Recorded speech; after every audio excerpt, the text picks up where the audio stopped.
Hello friends, आप सभी का आपके अपने यूट्यूब चैनल दियास कुमार में फिर से एक बार स्वागत है। जैसे कि हम सभी जानते हैं कि आजकल हमें जो रिजल्ट मिलता है यह रिजल्ट या तो ग्रेड में होता है या फिर सीजीपीए में होता है। तो आज की इस वीडियो में हम लोग बात करेंगे कि ग्रेड, आखिर में ग्रेड क्या होता है, यानी कि कितने मार्क्स में आपको कितना ग्रेड दिया जाता है।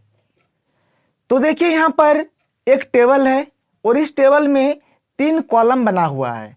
पहला कॉलम है परसेंटेज ऑफ मार्क्स, यानी आपका जो मार्क्स आया है उसका परसेंटेज। फिर है ग्रेड, और ग्रेड के आधार से ही आपको ग्रेड पॉइंट दिया जाता है।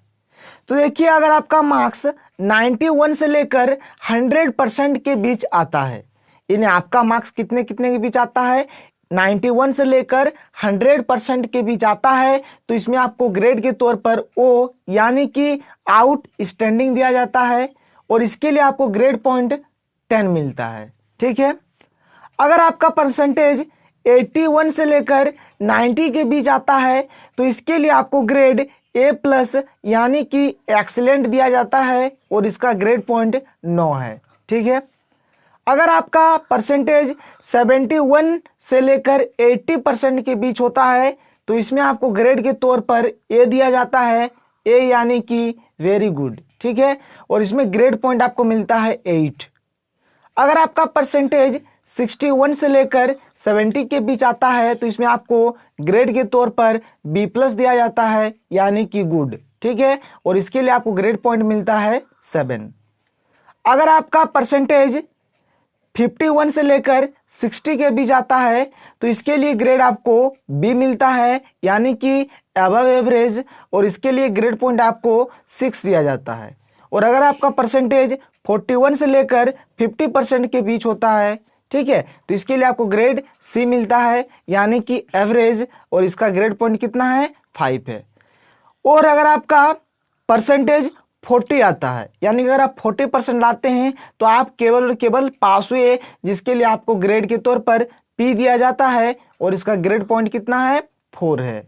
और अगर आपका परसेंटेज लेस देन 40 यानी कि 40 से कम आए तो आप फेल हो जाएंगे और इसके लिए आपको F इस प्रकार का एक हैश दिया जाता है और F लिखा हुआ रहेगा और इसके लिए ग्रेड पॉइंट कितना है, 0 है। और अगर आप एग्जाम ही नहीं देंगे तो आपका लिखा हुआ आएगा AB यानी कि एब्सेंट, और इसके लिए ग्रेड पॉइंट कितना है, 0 है। तो चलिए सबसे पहले हम लोग बात कर लेते हैं कि हाउ टू कैलकुलेट परसेंटेज, कि आप परसेंटेज को किस प्रकार से कैलकुलेट करेंगे। तो देखिए, परसेंटेज को किस प्रकार से कैलकुलेट किया जाता है। देखिए, पहले आप लिखिएगा ऊपर में मार्क्स ऑब्टेंड। क्या लिखना है, मार्क्स ऑब्टेंड, यानी कि आपने कितना मार्क्स लाया, ठीक है, बटे नीचे में क्या लिखेंगे, टोटल मार्क्स, आपने एग्जाम कितने मार्क्स का दिया, इस चीज को आपको लिखना है। इसको मल्टीप्लाई करेंगे 100 से तो जो वैल्यू आएगा वह वैल्यू हमारा किस में आएगा, परसेंटेज में। जैसे कि हम लोगों ने यहाँ पे लिखा है X%। ठीक है। तो चलिए मैं आपको एग्जांपल की मदद से समझा देता हूं। जैसे कि मान लीजिए आपके पास यहाँ पर 4 सब्जेक्ट है, subject A, subject B, subject C और सब्जेक्ट D। ठीक है। देखिए, चारों पेपर यानी चारों सब्जेक्ट यहाँ पर 100 मार्क्स का है, यानी A का फुल मार्क्स कितना 100 है, B का फुल मार्क्स 100, C का फुल मार्क्स 100 और D का भी फुल मार्क्स 100 ही है। ठीक है। नीचे आपका है मार्क्स ऑब्टेंड, यानी आपने कितना मार्क्स लाया। तो सब्जेक्ट ए में आपने 75 मार्क्स, सब्जेक्ट बी में 50, सब्जेक्ट सी में 65 और सब्जेक्ट डी में आपने 40 मार्क्स लाया। ठीक है। तो चलिए इसका जो यहाँ पर जो फॉर्मूला है उसी फॉर्मूला का यूज करेंगे कि मार्क्स ऑब्टेंड यानी आपने कितना मार्क्स लाया अपॉन क्या होगा, टोटल मार्क्स। ऐसे आप ऊपर में फॉर्मूला हम लिख सकते हैं कि टोटल मार्क्स ऑब्टेंड यानी ऑब्टेंड टोटल मार्क्स, ऐसे भी आप लिख सकते हैं, कोई दिक्कत नहीं है। तो देखिए यहाँ पर टोटल मार्क्स क्या हो गया, 100 100 100 100 यानी कि 400, और मार्क्स ऑब्टेंड यानी आपने कितना मार्क्स लाया, 75 50 65 और 40। जब आप इन सब को जोड़ेंगे तो आएगा 230। तो परसेंटेज आपको निकालना है, तो मार्क्स ऑब्टेंड आपने कितना मार्क्स ऑब्टेंड किया, 230, तो आपने ऊपर में 230 लिखा।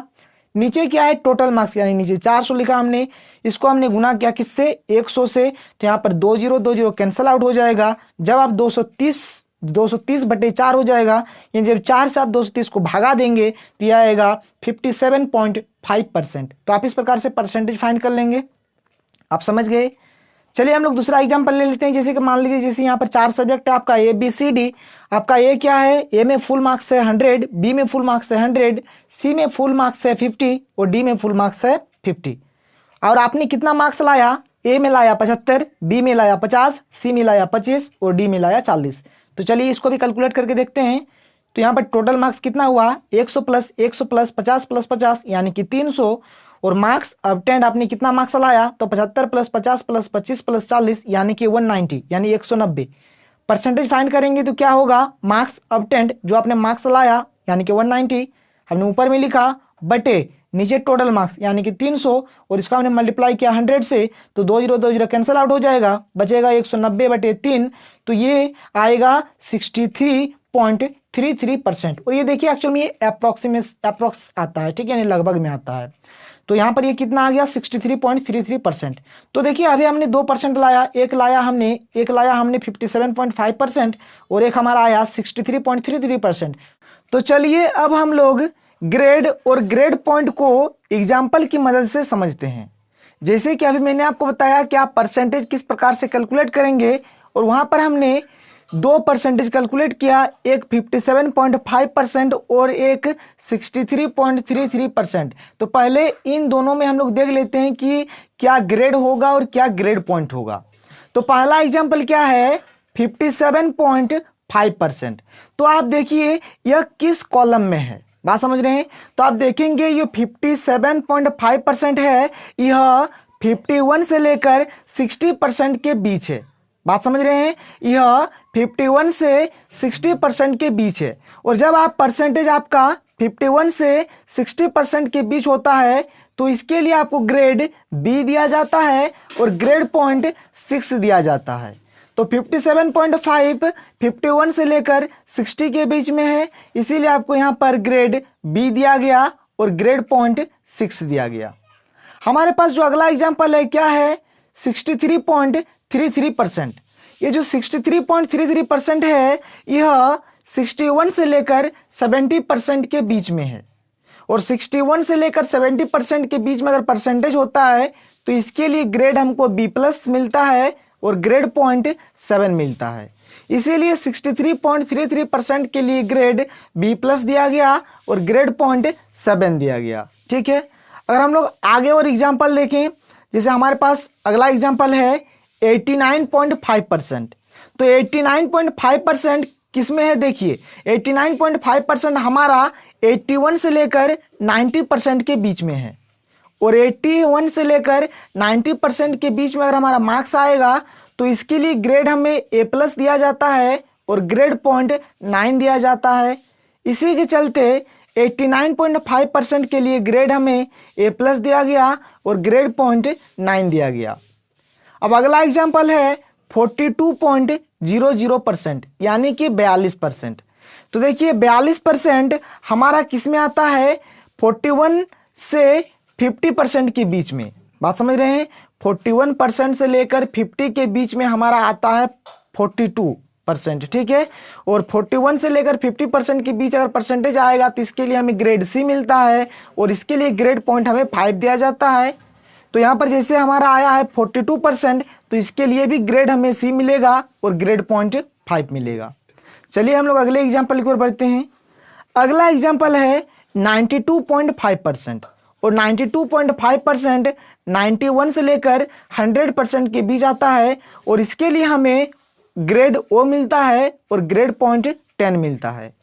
तो 92.5% के लिए ग्रेड हमें ओ मिला और ग्रेड पॉइंट 10 मिला। अब हमारे पास अगला एग्जाम्पल क्या है, 39.00% यानी कि 39%, ठीक है। और 39% के लिए देखिए क्या होता है, यह किस में आता है, तो आप देखिए यह आ रहा है लेस देन 40, किसमें, लेस देन 40 यानी कि ये 40 से कम है, ये 40 से कम है। और अगर 40 से कम होता है तो हम लोग क्या बोलते हैं, उसको फेल बोलते हैं, उसमें ग्रेड एफ दिया जाता है और ग्रेड पॉइंट 0 मिलता है। तो जो 39.00% है इसके लिए ग्रेड हमें एफ मिला और ग्रेड पॉइंट 0 मिला। तो आज के इस वीडियो में हम लोगों ने ग्रेड और ग्रेड पॉइंट के बारे में जाना। तो आशा करता हूं कि आप ग्रेड और ग्रेड पॉइंट के बारे में अच्छे तरीके से समझ गए हैं। तो आज के लिए इतना ही। अगर ये वीडियो आपको अच्छा लगा है तो इस वीडियो को लाइक करें और इस वीडियो को अपने दोस्तों के साथ शेयर करें। और अगर आपने अभी तक हमारे इस चैनल को सब्सक्राइब नहीं किया है तो इस चैनल को सब्सक्राइब कर लें। Thank you.